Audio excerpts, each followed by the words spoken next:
Okay, start of day 3, people. So we're just leaving Percy Rig farmhouse. Wonderful couple that allowed us into their home.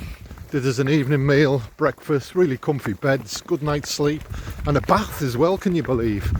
So that was grand. Unfortunately I had to have mine last, so the hot water had gone, but there you have it. So I'll just get a video caption of the house in this early morning glue.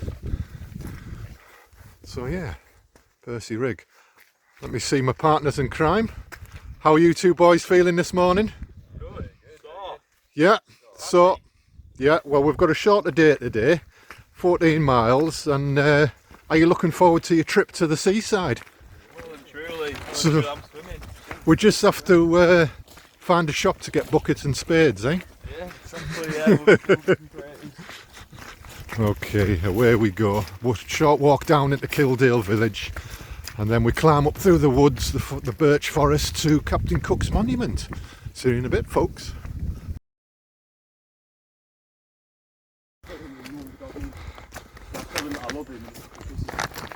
Right, okay lads, sorry to cut you off. So we're just marching through this forest now, and the lads have an interesting tale to tell.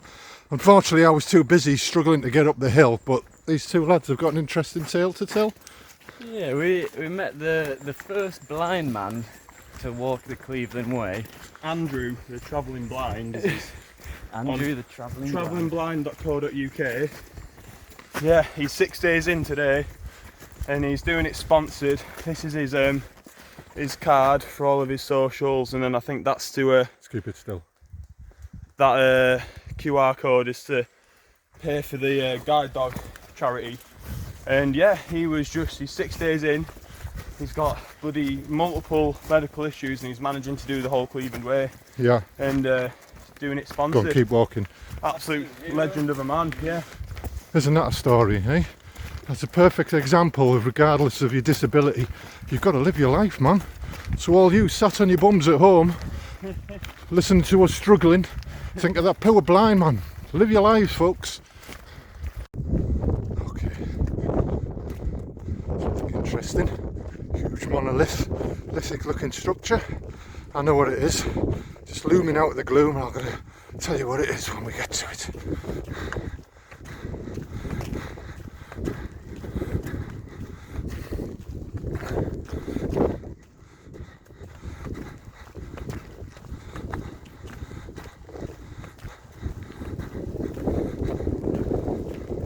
It's just started raining.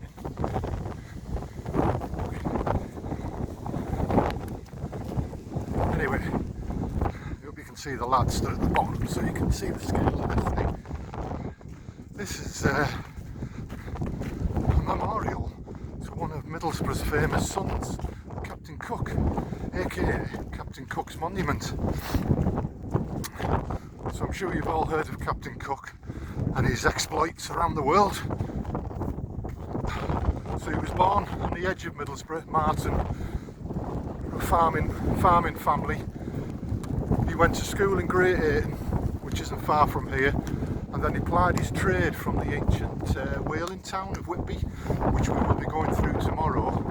And the story goes, he was that proud of his heritage and where he come from, Middlesbrough, that when he was on one of the islands in the South Pacific, when he was confronted by the indigenous locals who decided to thrust a spear into his ribs, his dying words were, "Up the borough."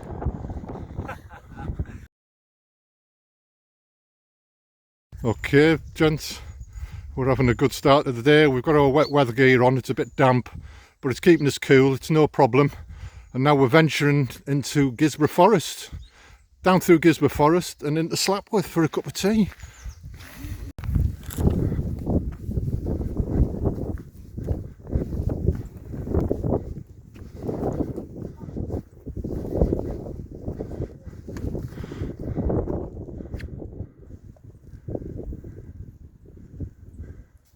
So we go up these steps, chaps.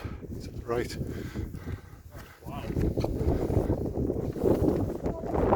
Okay, we're approaching the halfway point of the day. A lot warmer down here now. We've got off the moor, it's stopped raining, clouds have lifted, so we have a choice here. I'm going to leave it in the hands of these two young lads to see what they want to do.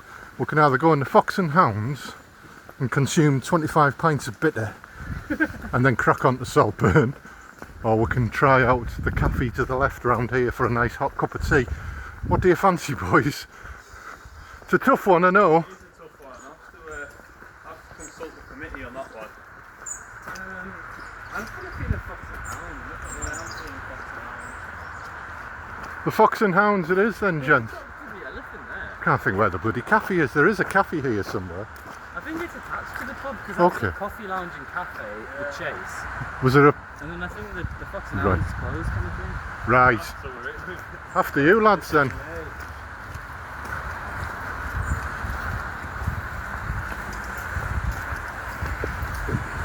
These our Canadian friends we've met on the way.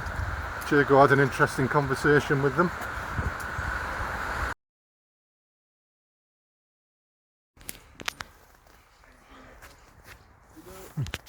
So we've seen a load of sand martins here. I'm hoping this video will pick them up. There we go, if you can see them. But you won't go that way. Oh yeah, oh yeah.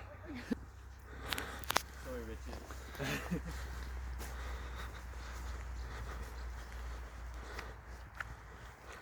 We're going up there.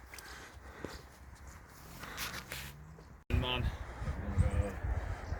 So that's where we came from, the opposite side in the clouds, through Gisborne Forest and down for our meal, and back up and along the beaten track.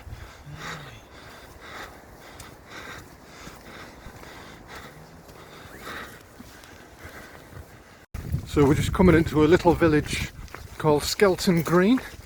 So basically we're coming into basically it's the outskirts of Saltburn, so more of an urban environment.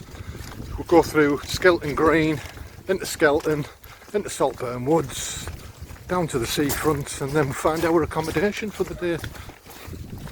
I'm just going to zoom in. There's the mouth of the River Tee, going into the North Sea. Feels like home to me.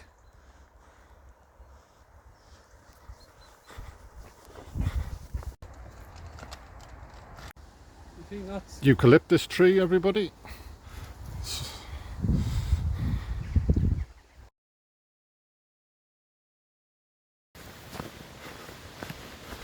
Saltburn Woods. Yep, nice one. Back a bit.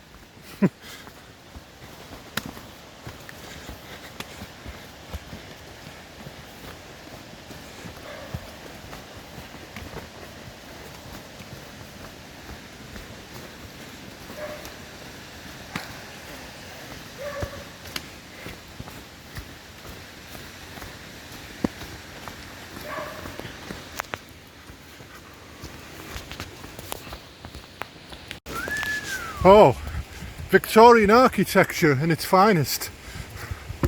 Wait till I get a view of this for you folks.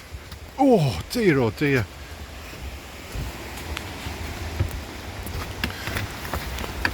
Look at that. Oh, crikey.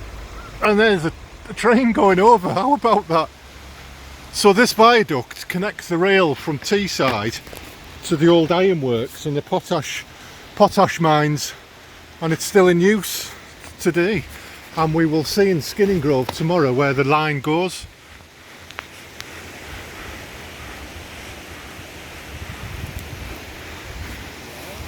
Yeah.